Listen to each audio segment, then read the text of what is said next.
1. At my first hotel job, right after graduating, I landed a summer position in a small fishing village with limited transport options. To make it work, the hotel provided me with a room, since they typically house staff. Although they usually had shared staff rooms, I got a hotel room because the minibar and a couple of lights were broken. Still, it was a sweet deal, free accommodation in a $300 per night room. However, things took a turn when they paired me with another employee, Sarah, who handled breakfast service. And let me tell you, she was a nightmare. So Sarah had a boyfriend named Thomas. During our first week there, the other staff and I went out one night, and I left around 1 a.m. to get some rest for my 9 a.m. shift. Sarah returned at 6 a.m., crying on the phone, lamenting about how she cheated on him. Honestly, I didn't care, just annoyed that I was woken up. An hour later, Thomas called, completely distraught. But she convinced him she hadn't cheated. Later that night, she asked him for money to order food. That should give you an idea of how selfish Sarah was, but it only gets worse. Every single night, Sarah would come home without a key, waking me up or climbing in through the window, which I locked to prevent that. When I ignored her, she went to reception for a new key. She constantly pressured me to order food for her, expecting pity because she worked hard that day. My response, "There are apples and cereal in the cafeteria."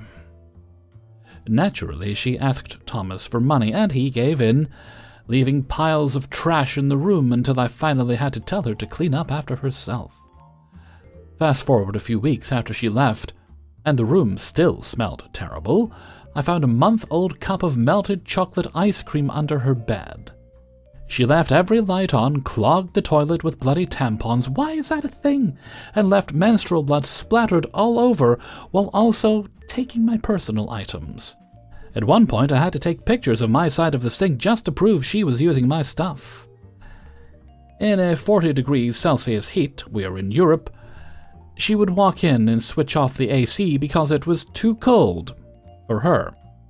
When I was in bed watching something, she'd ask me to put on subtitles, then proceeded to demand I switch to our native language because she couldn't read fast enough.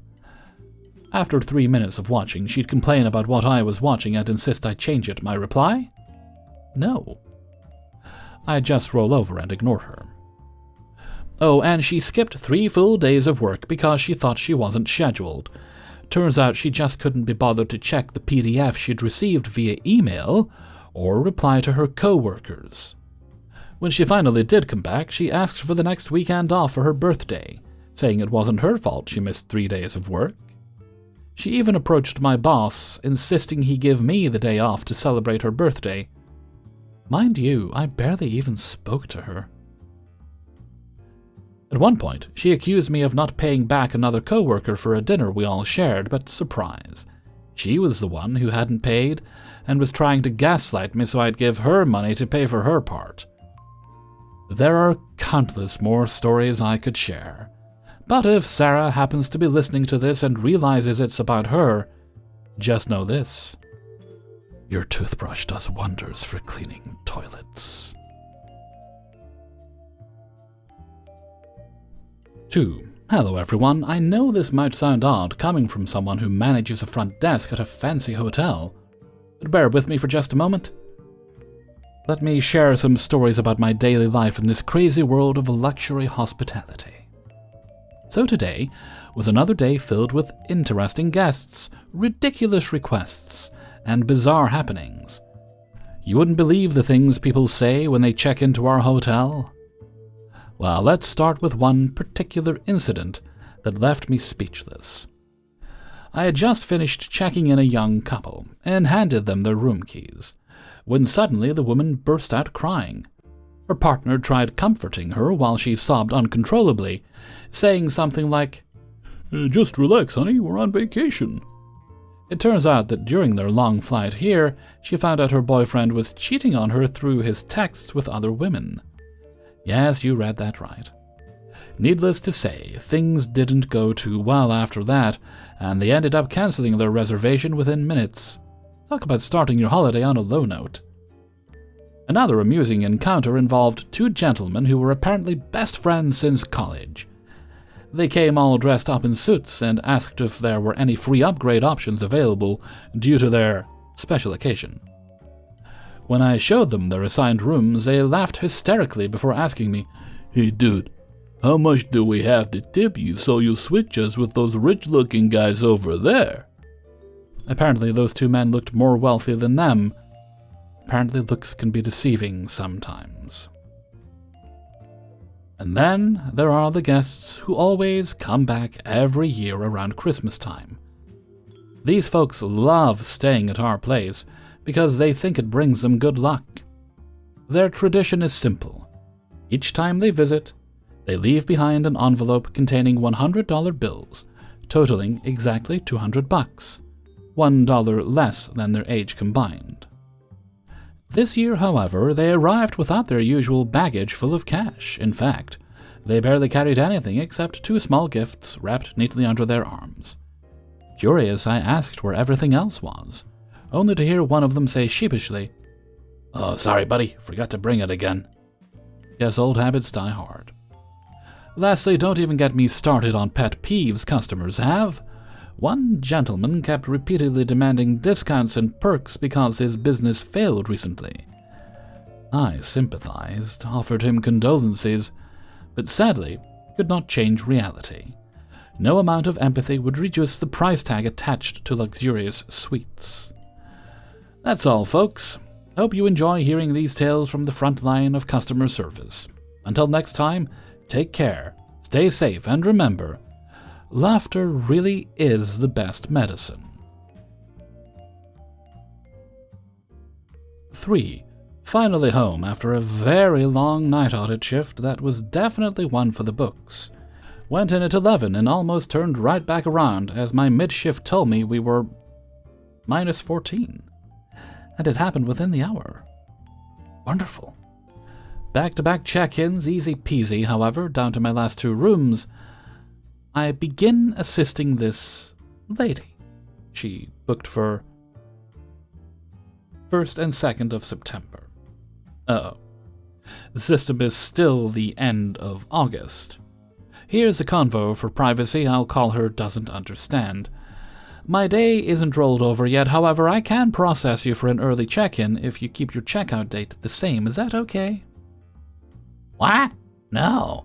I called and said I would be a late arrival. You need to fix it now. This is ridiculous. I am titanium and used my last rewards. I've never been treated like this. Ma'am, late arrival means you would show up after the day is over. You are technically 1 day early. I apologize for the miscommunication, but I am unable to assist you. I just don't understand how whoever I spoke to didn't get it right. You're telling me I can't check in? I need a manager's card and not an assistant manager. I want a GM. Ma'am, I have a solution, but this will only work if you are listening to me. Feel free to take a business card, but you are not listening. I just don't understand. This is insane. I'm on a budget. So ridiculous.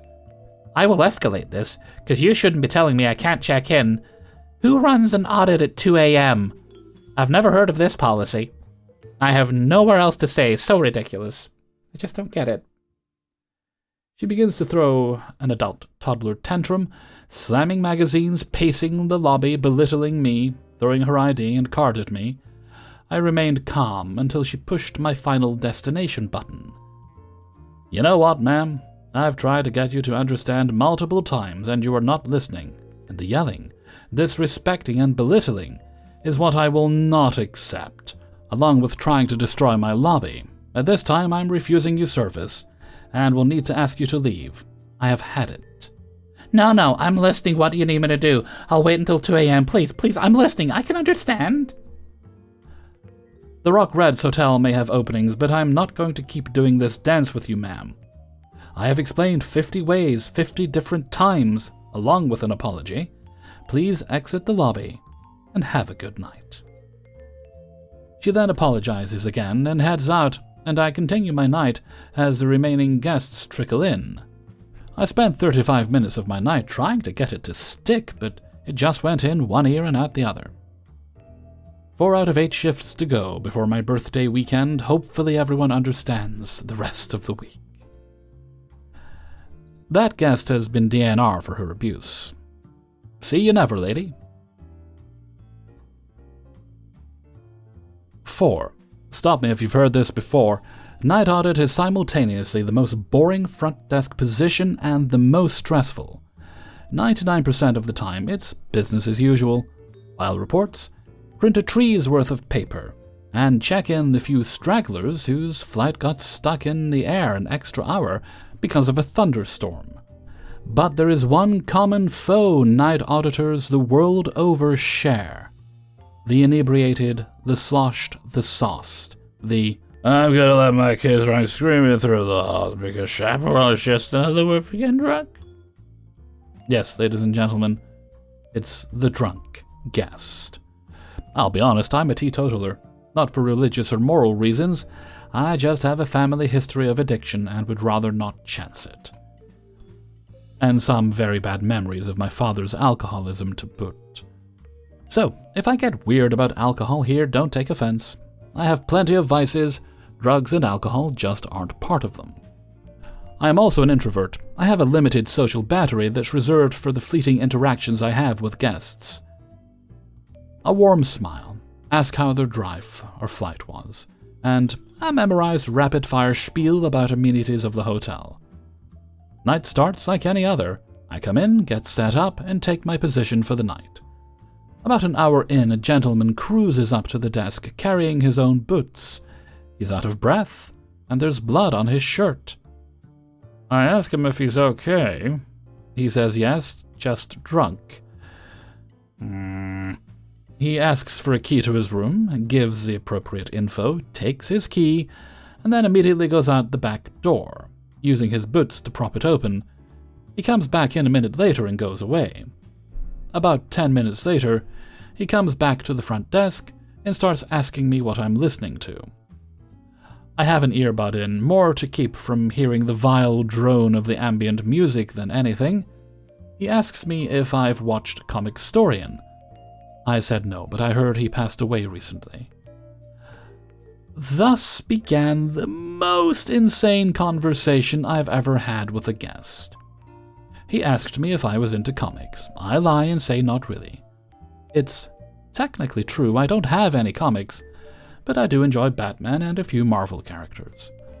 I just was not interested in continuing a conversation with a man who was stumbling drunk. He started talking about his great-aunt dating Jack Kirby in high school, to which I asked, in New York City, and he said, no, here. Which is quite frankly idiotic. I doubt Jack Kirby ever set foot in this state. And then our friend says, when Jack Kirby passes, I'll be invited to the funeral. Now, I know you're never supposed to disagree with a guest, but a Superman the Animated Series was literally dedicated to Jack Kirby at the time of his passing. And despite trying to end this conversation as fast as possible, I immediately Google when Kirby died, 1996. He starts saying, oh man, that's all my great-aunt had. You see now, you know? Full of dementia. That news will kill her. I gave him a concerned nod, while screaming in my head to leave me alone, leave me alone.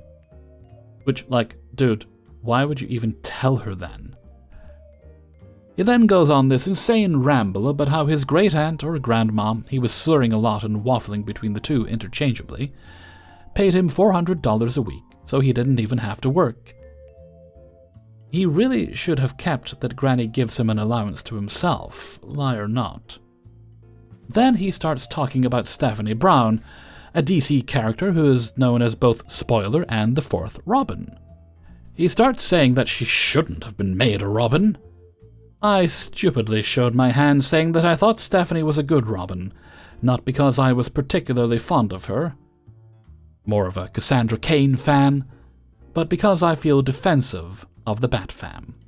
He then starts sputtering incomprehensible stuff, asking me if I've seen Caped Crusader and asking about a bunch of video games. He asked if a game called Apex Legends existed. I confirmed it did, and he said, "Man, my grandma said it existed, but I didn't believe her." And then somehow the subject changed to Star Wars, and he started claiming he had the idea for Jedi Survivor. He asked if the kid from Shameless was in it. I didn't know what Shameless was, but I said, sure, and he literally collapsed, saying, "Man, that was my idea." Not in an angry way, in a way like he was genuinely distraught. I am just blank-faced at this point, unsure what point this guy was trying to make. Hellfreezer's note, the actor in question is Cameron Monaghan, and he also played a couple of versions of the Joker in Gotham. I'm just blank-faced at this point, unsure what point this guy was trying to make. He asked me if I played it. I replied, "Nah, I don't play Souls-likes." He pounded his fist on the desk while cursing. "Souls-like? You're saying it's Souls-like? That was my idea, man." I should tell you, this kid looked mid-20s. I wouldn't have been surprised if the reason he was drinking so much was it was his 21st birthday. Finally, a man walks through the door to check in, and I see my escape, my way out. I say, "Sorry, sir, I have to help this gentleman check in." He says okay and slithers off, probably to pass out in his room. The next morning, he came to the front desk, saying he couldn't find his phone. He had no recognition in his eyes when he saw me. I have to assume he was blackout drunk.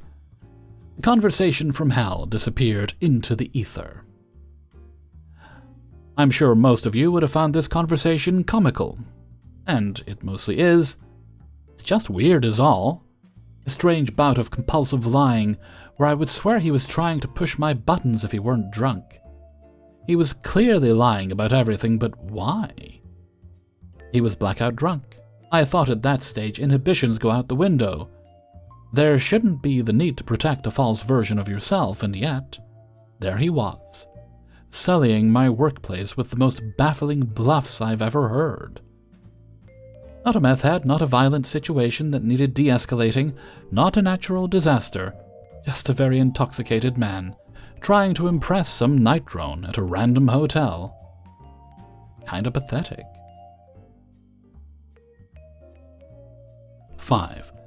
If any of you find folks in a city where parking lot smashing grabs might occur, you might have a parking lot security guy who drives around and sometimes comes in to shoot the breeze or let front desk know if anything is going on. This is the story of the wimpiest security guy I have ever heard of. We got a new security guy. He patrols the parking lot of 3 properties, including the establishment I work at, from 9 p.m. to 5 a.m. He comes in to use the lobby restroom and introduce himself. He says he has a walkie-talkie, but we don't have one to contact him. Regular hotel logistics dumbness. Oh well, he gave us his work cell number. One night, some guys call and ask if we have room to park a truck with an attached trailer that has a donkey on it. Apparently, this is a term for an ATV. I was very disappointed. I wanted to see the donkey. I told them we're in a cul-de-sac, we have cameras everywhere, and a curb in front of the hotel that is visible to both the front desk and the cameras and to park there. I also said that we have security that patrols the parking lot, so we do everything we can to make sure it's as safe as possible in a city known for vehicle theft. That night, I left at 10 p.m., but I found out later that for some unknown reason, these guys backed their truck and trailer to the back of the cul-de-sac in the dark, out of view of the front desk and the cameras, but not out of sight of security guard, because apparently he sat in his patrol car and watched and did nothing as either 4 or 10 guys, depending on who he was telling the tale to, unhitched the trailer and stole the trailer and the donkey. Security guard said he was too scared to do anything. He has a spotlight on his car but no gun, and he didn't want to get jumped by 4 or 10 guys. He managed to call the police to at least report the theft. Very unfortunate situation, of course. The next night that I worked, security guard strolls into the lobby to say hello. I had already heard what happened from the other front desk employees, and I asked him how it was going. He said, "Oh, just thinking about stolen trailers."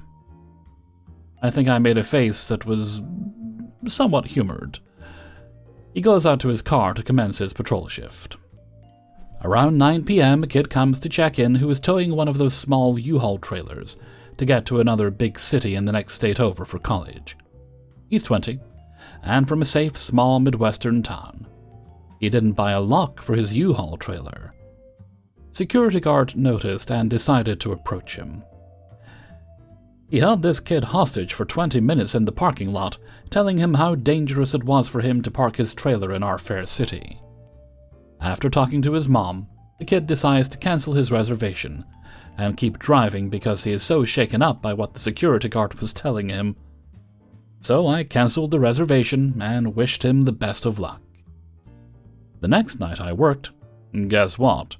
There's another truck towing another trailer parked in front of the hotel. The security guard comes in to announce himself and looks at me, looks out the front doors toward the truck and trailer, looks back at me and says, "We'll get through this together." Homie was shaking in his boots, thoroughly traumatized by witnessing a theft that he was supposed to help prevent. In a cul-de-sac of all places. I think I made the human equivalent of a melting face emoji.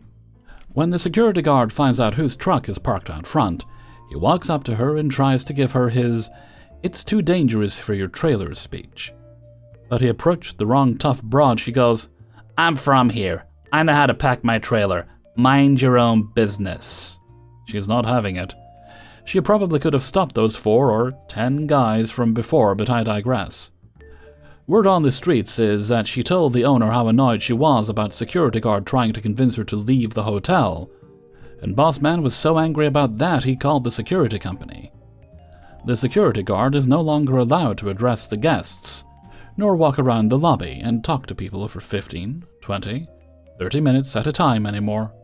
And wouldn't you know, he's driving around, patrolling, and has been much more effective against thefts, and we haven't had a single other theft since the donkey incident.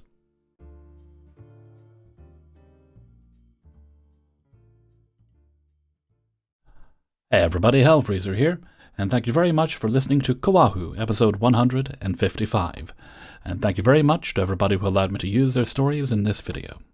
Before you go, hit the like button and subscribe if you haven't done so already. Thank you kindly. If you'd like to support the channel, then you can become a channel member here on YouTube, where you have access to one of 3 tiers of your choosing, or you can have the pay-as-you-like option on Patreon, where you just get the videos early access on a Monday. You'll also find a link in the description to my merchandise store on Teespring. Okay, no other business today, so let's move along to Hellfreezer's question of the day. I think, no more shoutouts. Okay, and today's question is, who is your favorite stand-up comedian of all time? If I had to say of the moment, I might pick someone a bit more recent. I did a question a while ago where I talked about some new comedians I like Matteo Lane. If I'm choosing for all time, then I'm probably going to stick with Eddie Izzard. I always go back to her material. I have done since I was in my teens, and it never fails. Even the old bits that I've seen countless times never fail to make me laugh. I think there's 1 or 2 concerts in recent years I've not seen that I do have to catch up on, but that's a good thing because it means I've got new material to enjoy. So, why don't you let me know what some of your answers are? Maybe I'll find something new in a comment below. And before we go, let's take a look at the answer of the day from a previous video. And this one comes from Coahw 121, and appropriate to the season, is about whether or not people like pumpkin spice things. And today's answer comes from Nightlord 531. I buy a year's supply so I can have it whenever. I do the same for Christmas versions of lattes as well.